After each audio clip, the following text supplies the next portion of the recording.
So Dave, do you want to walk us through really quickly your retro template in Coda? Yeah, sure.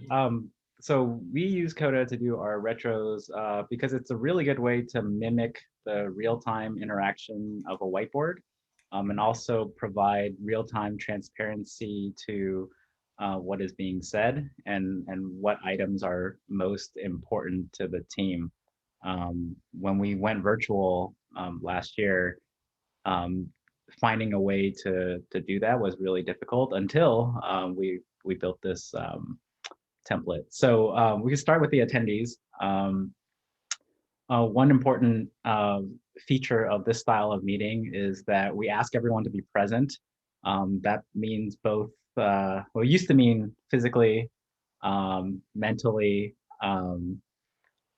These days, obviously, physically is hard, but we do want people to uh, be present and be participating. And the first part of that is kind of just getting down the attendees. Like a little bit of this is for note-taking purposes, but this is a way to acknowledge all the attendees and the value that they bring to the team, but also to the retro itself. Very cool. And then we review the process for new folks, but also just as a reminder for people who have joined like and done these before, but maybe have forgotten some of the details. We acknowledge the success of the work that went into the feature or the initiative. The actual real world success or failure of the feature doesn't really matter as much. No matter what ended up happening, there was a lot of thought, a lot of effort and work put into it. So we acknowledge this and we take the time to make sure we celebrate everyone's contributions to the project. Then we lay out the rules of engagement. What do we do in this meeting? What are the rules to make sure that this is productive and not let it devolve into like a personal thing? Really focus on actions and outcomes. Figure out ways for us as a team to continuously improve, as well as the facilitator of the retro, usually a third party that's not part of the project, will also set some boundaries on the discussion if we're trying to like tap down on something specific to work on as well. And then the next piece is we focus first on celebrating the wins, what went well. And you'll see in a second when we go through the template where this is a very democratic and participatory process. Traditionally, it's done on a whiteboard with everyone in the room, and it moves pretty quickly. The Coda tables actually do a really nice job of replicating that sensation and also adds functionality that whiteboards don't have, which is really cool. So after we go over what went well and we figure out the top few things we want to celebrate, we go into the heart of the matter, which is, hey, how do we improve? How do we get better? This is a little bit more challenging, so that's why we prep the participation by doing the what went well, and then we move into the what needs improvement so that people are ready and more primed to participate and contribute. And then at the end of each section, we do a vote in each bucket. And then after we're done voting, depending on the time allotted for the retro, we discuss those top 3, 4, 5 topics and then figure out next steps to improve for the next iteration of our development cycle. And do you take notes in this part of the doc during the meeting, or is this more for informational purposes? The notes are taken in the table itself. They're relatively short descriptions. And what ends up happening is when we used to do it on a whiteboard, we would write everything out and there would be a designated note taker and we would put it in Google Docs or something like that. The cool part about this template is when you're done running the retro, the template acts as your notes for the retro. So you have all the top challenges and wins that the team faced. You also have a list of action items that the team is going to take to address. the things that need improvement. And everyone can look back on this document and review what was talked about. Gotcha. So let's get into how you guys at Shipt use these parts of the template. Yeah, so we can jump down to what went well. So like I said, this section is intended to prime the discussion. It's always easier to talk about things that went great than things that didn't go so well. So we go through this to, one, get people who haven't done this before used to the process, and two, to get the conversation going. So each person that's in the attendee list will go down and contribute their thoughts on what they think went well. The designs were great. Rotate to the next person. Oh, I really like the overall structure of the team. Third person who, worked with the QA team a lot, thought the backend testing was great.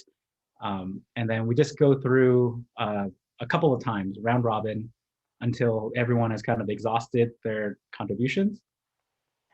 And then you can do it two ways. You can vote at the end of the what went well and then what needs improvement sections, and then discuss all the top pros and cons. I actually do like to vote immediately after the what went well section, and then go into the what needs improvement, and then vote again, so that you're more focused on each piece as you go along. But once we have the vote, what's really awesome is Coda will sort the table in real time. You open the voting period. It's quiet. People are voting for what they think was, like, yes, the best thing that went well. And then you'll see the things sort. And at the end of it, we have a list of 3, 4, 5 top things to celebrate, where everyone can generally agree, excuse me, that these are things that were fantastic. Yep. And then after this exercise, we do the same thing down here, right? Yes. So on the what went well, generally you don't see a lot of action items, right? It's like, do more of this, like this went great. So we have the action items, but it doesn't really pop up until the next section. So if we go into what needs improvement, this is where the retro is designed to really tease out some of the things that didn't quite work so well, and how can we get better at them. Someone from the operations team might raise the issue of not having the tooling to be successful in completing some of their tasks. And then the next person talks about integrations. Again, we go round and round again until we exhaust the list of potential topics. Then we vote. And then at the end of this voting, we have a list of top concerns from the team. So in this example, better tooling was definitely the bottleneck. Just really prevented us from taking the feature to its maximum potential. So what we would do here is we would click on add an action item. Okay. And we would assign a task, say, to the product manager, include a admin tool spec at the beginning of the next project. This way we would know that the next project will have someone thinking about tools before we actually get full steam ahead, and we should not run into this problem in the next iteration. Right, and then all those action items live down in this part of the doc. Right. And like I said before, the template ends up being a note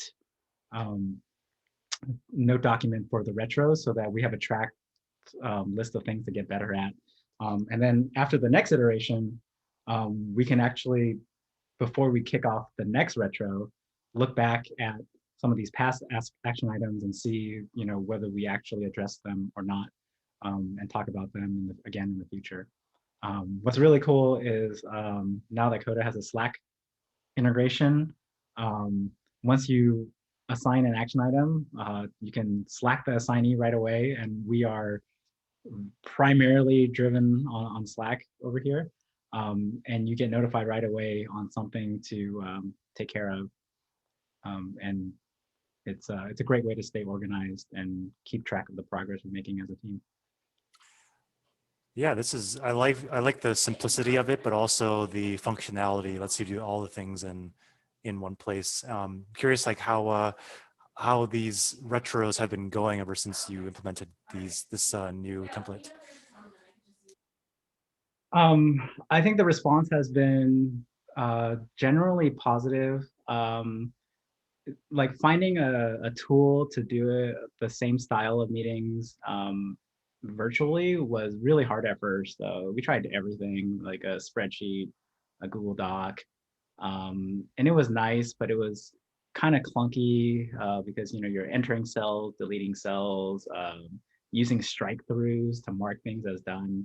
And the worst part was at the end, you would kind of lose everything because once the Google Doc closes, people don't really open them again. I think with like Coda's task management, you can assign tasks to people and they can get notified in their email. The Slack notification is really great.